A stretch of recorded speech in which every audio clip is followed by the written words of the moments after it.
ডান দিক থেকে যখন আবার বাম দিকে যায়, বাম দিকে চলে যাওয়ার পরে ডান দিকটা ভালো হয়ে যায়।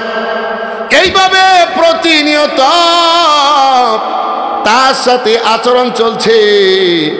আমার নবী বলে, বন্ধুরা এই লোকটার মুখটা এরকম কেন কাশি দ্বারা টেনে এরকম ছেড়ে ফেলা হয়? বলে, নবী এখনো সময় হয় নাই, আপনি সম্মুখে অগ্রসর হন।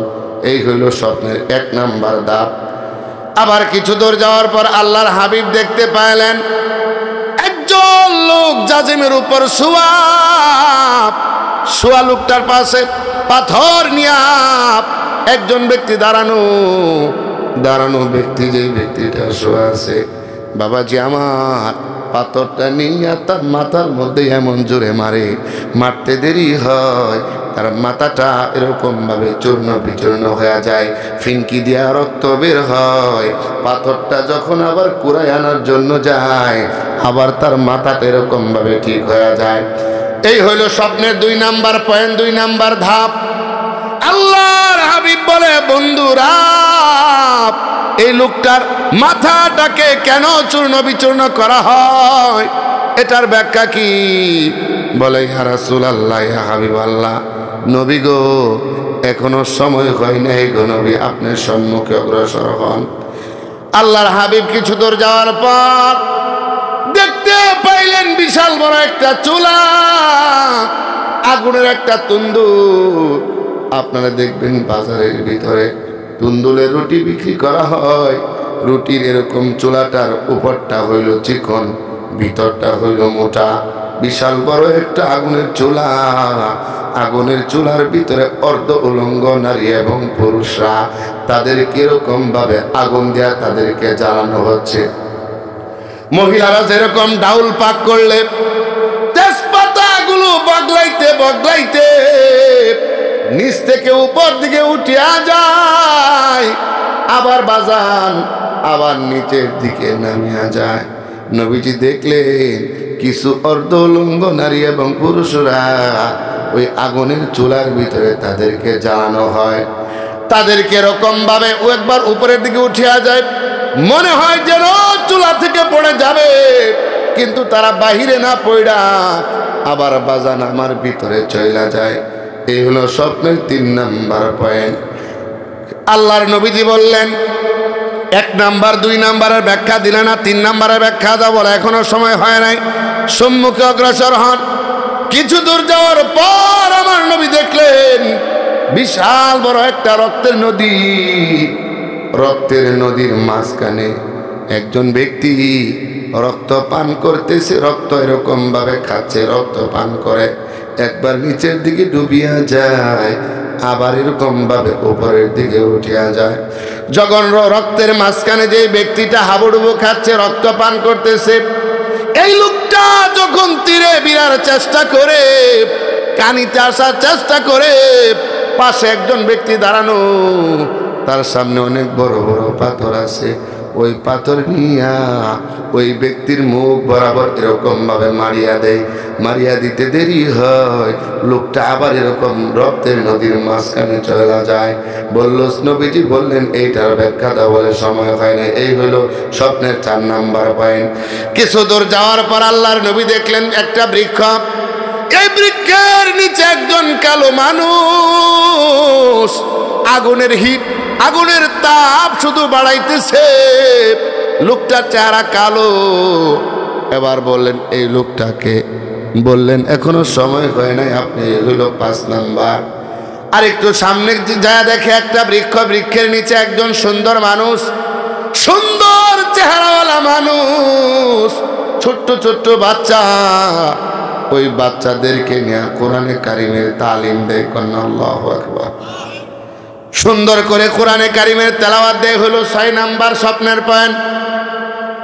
আল্লাহর নবী বললেন ব্যাখ্যা দাও। তারা বলে এখনো সময় হয় নাই। কিছু দূর যাওয়ার পর আমার নবী দেখতে পাইলেন 3 তলা বিশিষ্ট একটা বিল্ডিং। 1 তলায় উঠলেন, 1 তলা উঠিয়া দেখে এত সুন্দর, দুধের নহর, মধুর নহর, শরাবে তুহুরের নহর, হুর ও গিলমানদের খেলাধুলা। আল্লাহর হাবিব বলে এত সুন্দর বালাখানা আমি জীবনে দেখি নাই।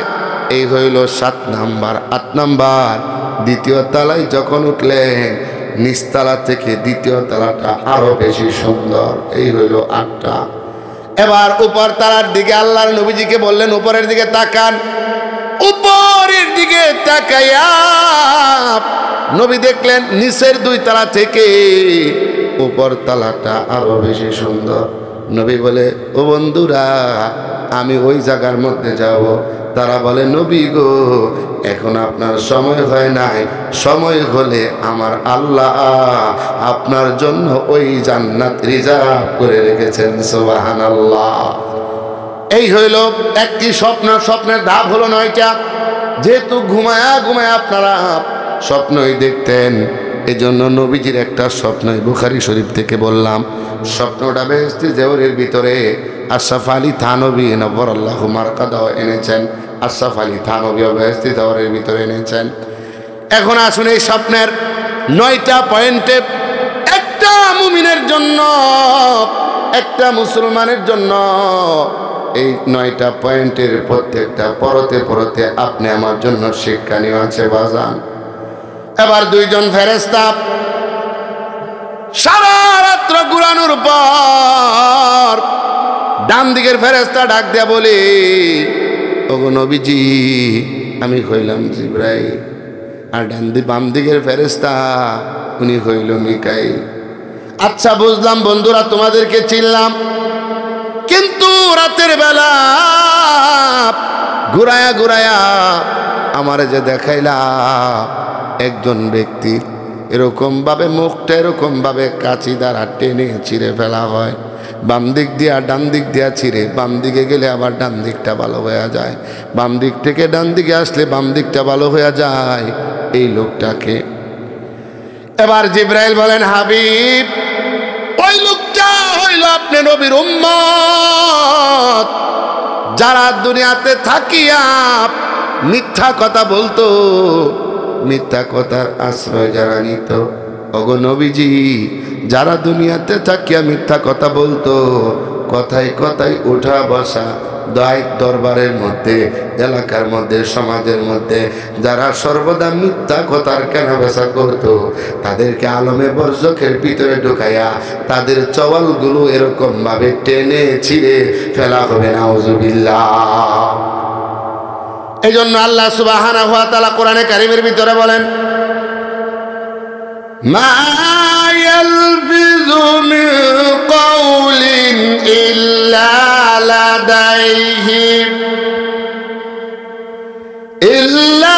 লাদাইহি রাকীবুন আতীদ।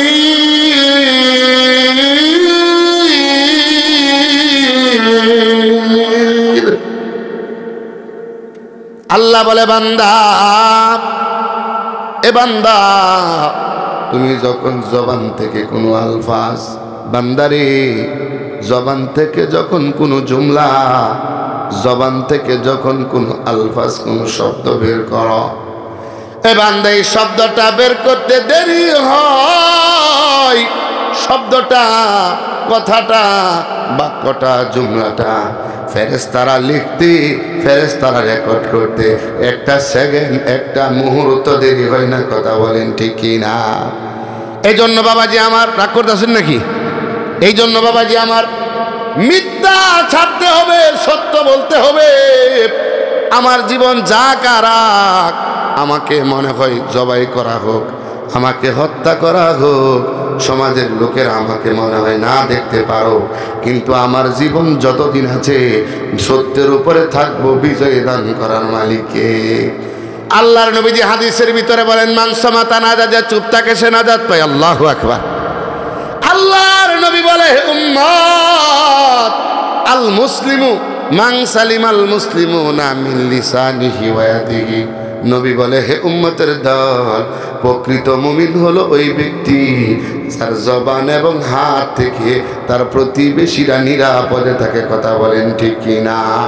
আজকে বড় কষ্ট লাগে, আজকে তুমি আওয়ামী লীগ করো, তুমি বিএনপি করো, তুমি জাতীয় পার্টি করো, তুমি জামাত ইসলাম করো, কোনো সমস্যা? গণতান্ত্রিক দেশ তুমি করতেই পারো যে কোনো দল, কিন্তু তুমি আওয়ামী লীগ করো বইলা বিএনপির বাড়ি জ্বালায় দিবা, বিএনপি করো দেখে আওয়ামী লীগের বাড়ি জ্বালায় দিবা। এখন বলবা 17 বছর আমাদেরকে ঘুমাইতে দেশ নাই, এখন আমরাও তোদেরকে ঘুমাইতে দিব না। না বাবা না, তুমি যে এমপির কথায়, তুমি যে মন্ত্রীর কথায় আরেকজনের বাড়ি জ্বালায় দিতেছ, একদিন তুমি যেই দিনে দুনিয়া থেকে বিদায় হয়ে যাইবা, তুমি যেই দিন মারা যাইবা, তোমার চাচাতো ভাই, তোমার প্রতিবেশীরা কেউ যাবে বাঁশ কাটার জন্য, কেউ যাবে কবর খনন করার জন্য, কেউ যাবে এরকম বাজারে কাফন আনার জন্য, কেউ এরকম গোসল দিবে, কেউ এরকম বড়ই পাতা গরম পানি করিয়া গোসল দিবে। অথচ তুমি এই চাচার বাড়ি আগুন দিয়া জ্বালাইয়া দিছ। এমপির কথাতে কথা বলেন, আছে না নাই?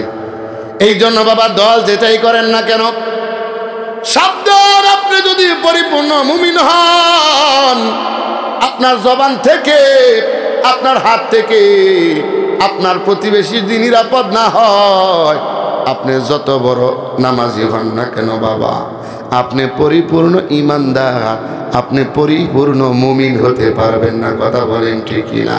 এই জন্য যে দল করেন না কেন, কোনোদিন আপনার প্রতিবেশী, আপনার এলাকার লোকরে কষ্ট দিয়েন না। কারণ আপনি মারা গেলেও এমপি মন্ত্রী আপনার জানাজায় আসবে না, আপনার প্রতিবেশীরা আপনারে কবর দিবে, গোসল দিবে, আপনার বাড়ির লোকদেরকে সান্ত্বনা দিবে। কথা বলেন ঠিক কিনা? এই জন্য জবানের হেফাজত করা, জবানের কন্ট্রোল করা।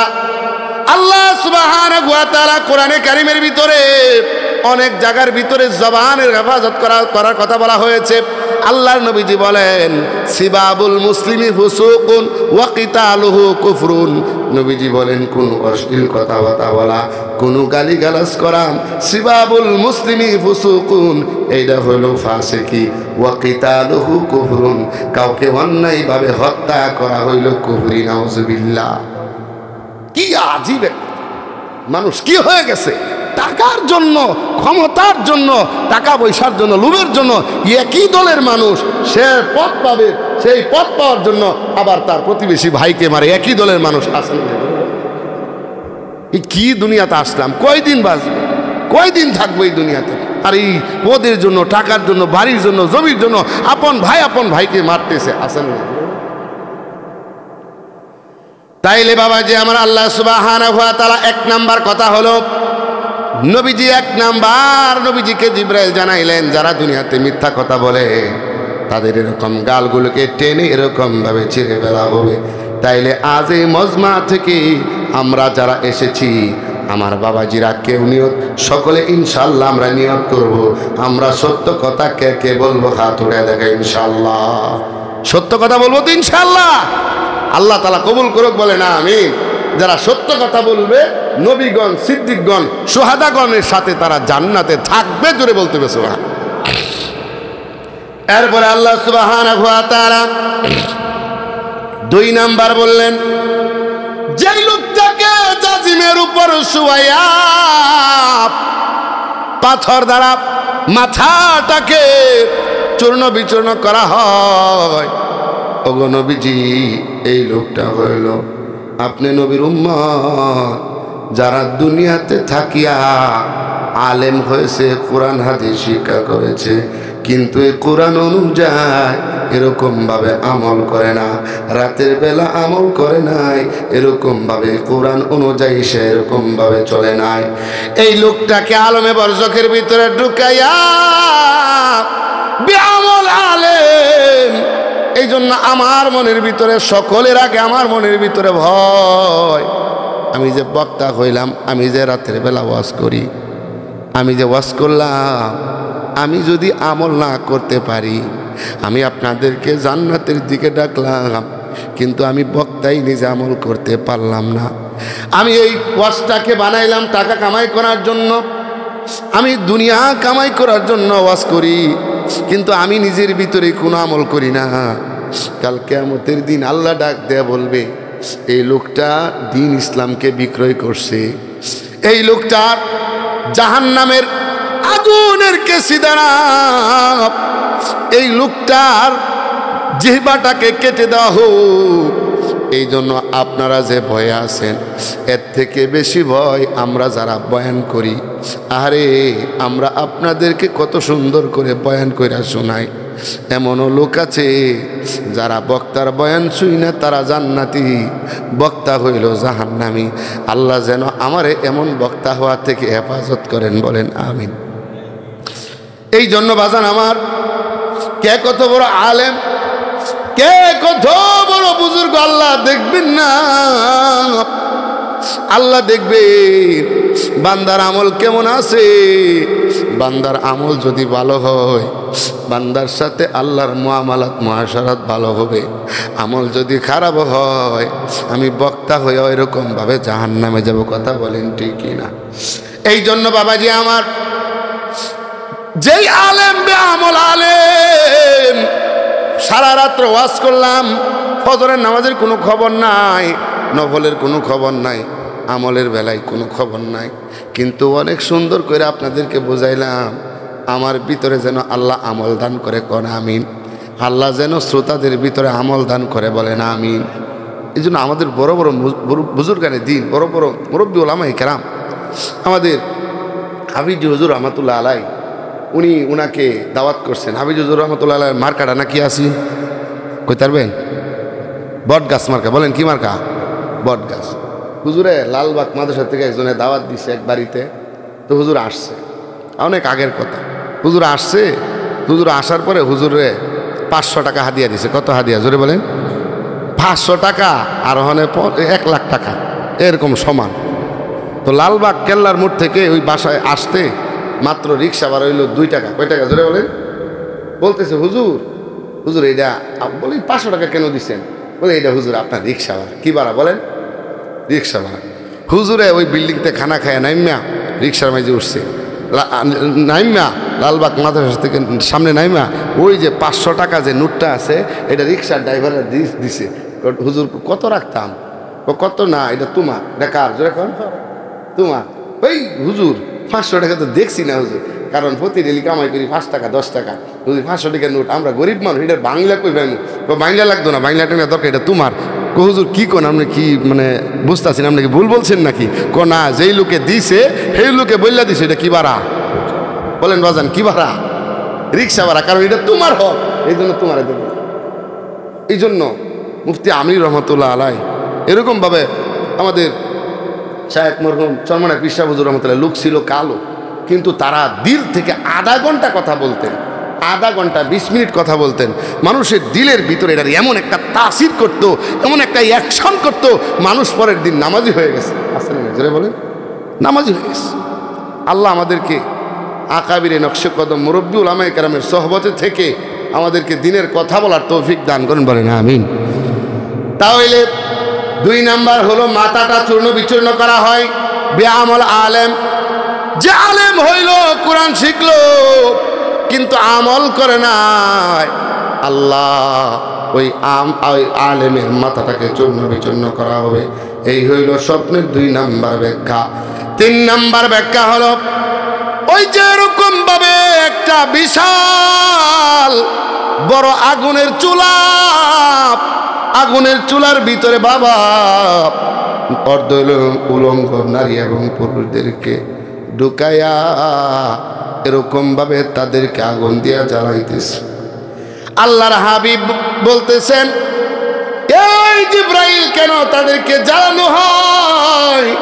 জিবরাইল বলে, নবী আমার, যেই সমস্ত নর এবং নারীরা দুনিয়াতে বেপরদিকি ভাবে চলছে, এই সমস্ত নর এবং নারীরা দুনিয়াতে জিনার কাজ করেছে, এই আগুনের চুলার ভিতরে ঢুকাইয়া তাদেরকে কিয়ামত পর্যন্ত শাস্তি দেওয়া হবে, বলেন নাউজুবিল্লাহ। এই জন্য আল্লাহ সুবহানাহু ওয়া তাআলা কোরআনে কারীমের ভিতরে বলেন, ওয়ালা তাকরাবুজ জিনা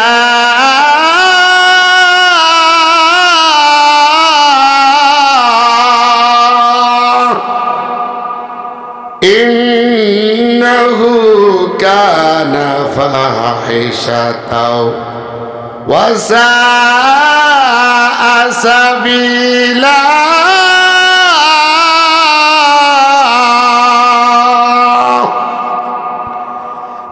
সুবহানাহু ওয়া তাআলা বলেন, ওগো নবীজি আপনি মানুষদেরকে জানায় দেন তারা যেন ওয়ালা তাকরাবু জিনা ইন্নাহু কানা ফাহিশাতা ওয়া সাআ সাবিলা, তারা যেন জিনার নিকটবর্তী না হয়, জিনার ধারে কাছেও না যায়, কারণ নিশ্চয়ই জিনাটা হচ্ছে অশ্লীল কাজ, জিনাটা হচ্ছে ফাহিশা কাজ, খারাপ কাজ।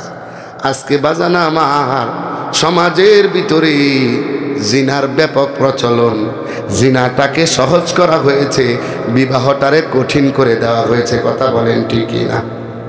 জিনা করবে কোনো সমস্যা নাই, জিনা করার জিনার বাজার করো গরম, কিন্তু আপনি গরিব মানুষ, আপনার মেয়েটাকে বিবাহ দিবেন, আপনার মেয়েটারে বিবাহ দিবেন, সমস্ত ব্যবস্থা করা হয়েছে। এলাকার কিছু শয়তান আছে, তারা ফোন কইরা পুলিশ আইনা এলাকার মধ্যে একটা গন্ডগোল লাগায় দেয়, আছে না নাই? সব শেষ। কিন্তু এই মেয়ে যে কলেজে গিয়া, স্কুলে গিয়া, বিভিন্ন জায়গার মধ্যে পার্কে গিয়া জিনা করতেছে, জিনাটারে বিবাহটারে কঠিন করছে, জিনাটারে সহজ করছে। কথা বলেন ঠিক না? এই জন্য ওলামায়ে কেরাম লিখেছেন, এই যে কয়দিন হইল এরকম ভাবে ভূমিকম্প হয় কেন বাবা? এই ভূমিকম্প হয় জানেননি?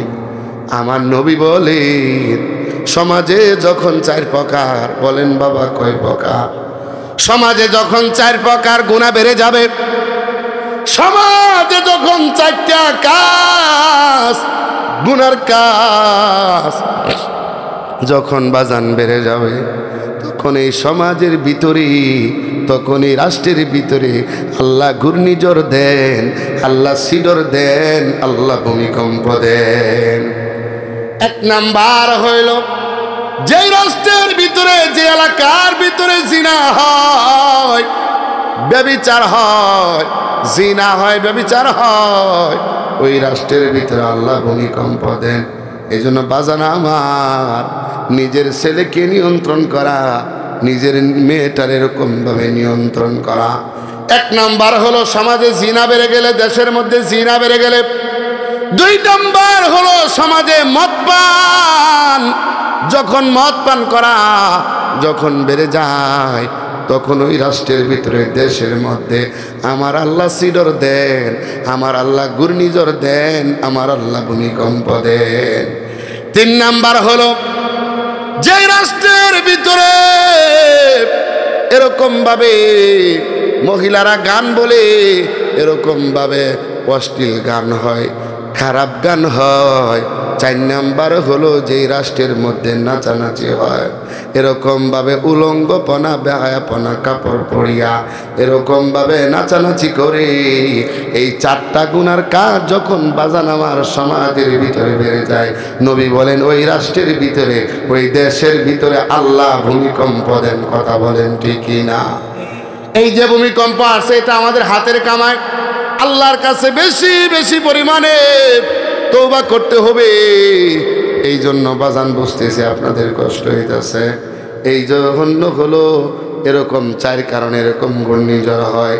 মা বোনদেরকে আরেকটা কথা বলি, মা বোনেরা আপনারা যদি 4টা আমল করতে পারেন গো মা, এর আগে আরেকটা কথা মনে হয়ে গেছে, ওইটা বইলা নেই।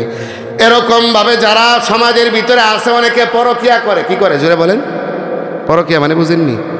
পরকিয়া হলো নিজের স্ত্রীর রাইখা অন্যের স্ত্রীর সাথে প্রেমের আলাপ করা, অন্যের স্ত্রীর সাথে খারাপ করা, জিনা করা, ব্যভিচার করা, মোবাইলে ফিটিস মারা, এরকম ভাবে এইগুলারে বলা হয় পরকিয়া। বলেন কি বাবা এটা? পরকিয়া বুঝছেন নি আপনারা?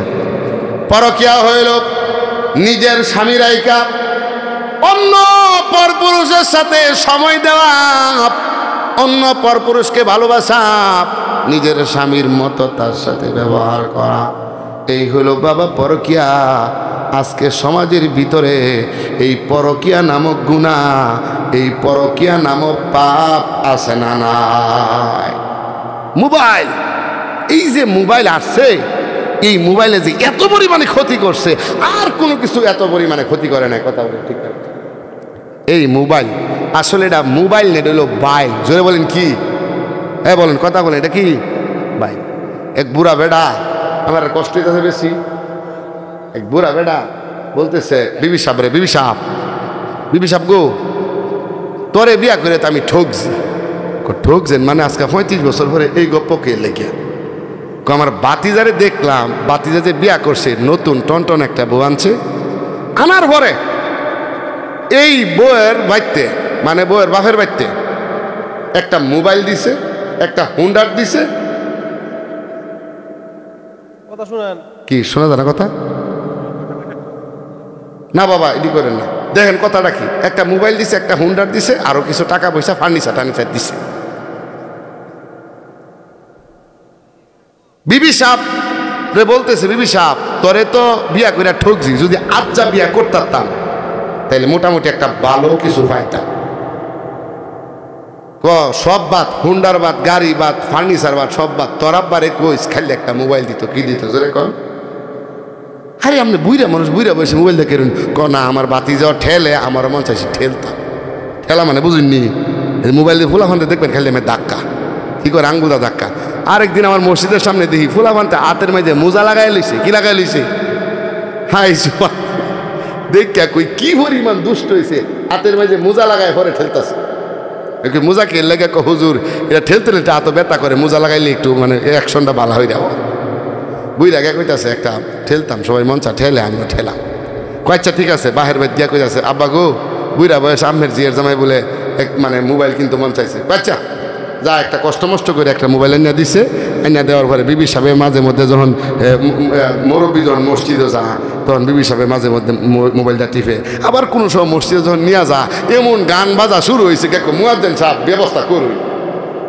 তো কি হয়েছে? বন্ধ করতে পারি, কারণ বন্ধ করার সিস্টেম ওনার জানা নাই, এই জন্য এমন আসার নাই। জুড়ে বলেন অনেক আছে।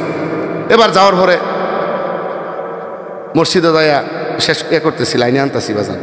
মসজিদে যাইয়া একদিন বিবি সাহেব মোবাইল টিপতেছে। কই আমার বাপের বাড়িতে মোবাইল আনছে, আমি টিপতাম না, এলা কইয়া টিপতেছে। টিপতে দিতে এমন এক নাম্বারে কল দিছে, মোবাইলের ভিতর থেকে বেরিয়ে কইতাছে যে আপনার মোবাইলে 60 টাকা 50 পয়সা আছে। 60 টাকা 50 পয়সা। বিবি সাহেব মোবাইলটা কানের মাঝে ধরে রেখে দেখছো কারবার, এই বুইরা বয়সে বুঝি আরেক বেডির লোক বুঝি ফ্যান করতো আমার বাবার মোবাইল দিয়া।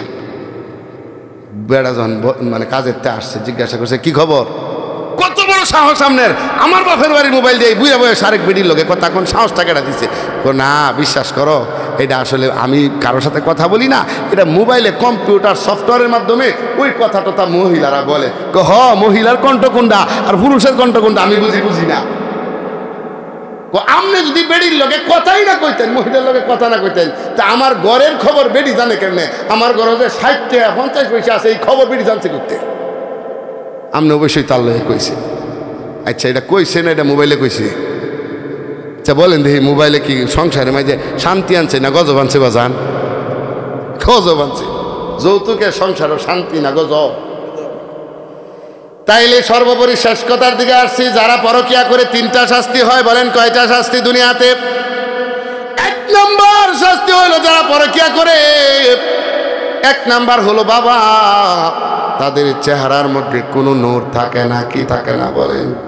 চেহারার মধ্যে কোনো নূর থাকে না, চেহারার মধ্যে কোনো উজ্জ্বলতা থাকে না। 2 নাম্বার পরকিয়া করার শাস্তি হলো দুনিয়াতে সংসারের ভিতরে কোনো শান্তি নাই, সংসারের ভিতরে কোনো বরকত নাই। বাজান আমার 3 নাম্বার শাস্তি হলো, ওলামায়ে কেরাম লিখেছেন যারা পরকিয়া করে তাদের নেক হায়াত এরকম ভাবে কমে যায়, নাউজুবিল্লাহ।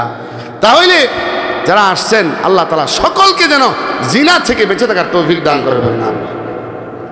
তারপরে শেষ কথার দিকে আসতেছে, আল্লাহ পাক রব্বুল আলামিন এই যে 4 নাম্বার 3 নাম্বার যারা দুনিয়াতে জিনার কাজ করছে, গুনার কাজ করছে, খারাপ কাজ করছে, ওই লোকগুলাই আগুনের চুলার ভিতরে ঢোকায় তাদেরকে এরকম ভাবে শাস্তি দেওয়া হয়। 4 নাম্বার রক্তের নদীর মাঝখানে হাবুডুবু খায়। 4 নাম্বার রক্তের নদীর মাঝখানে হাবুডুবু খায়। এই লোকটারে আপনারা চিনতে রাজি আছেন ইনশাআল্লাহ? রাজি আছেন তো ইনশাআল্লাহ? যদি এই লোকটাকে আপনারা চিনতে চান,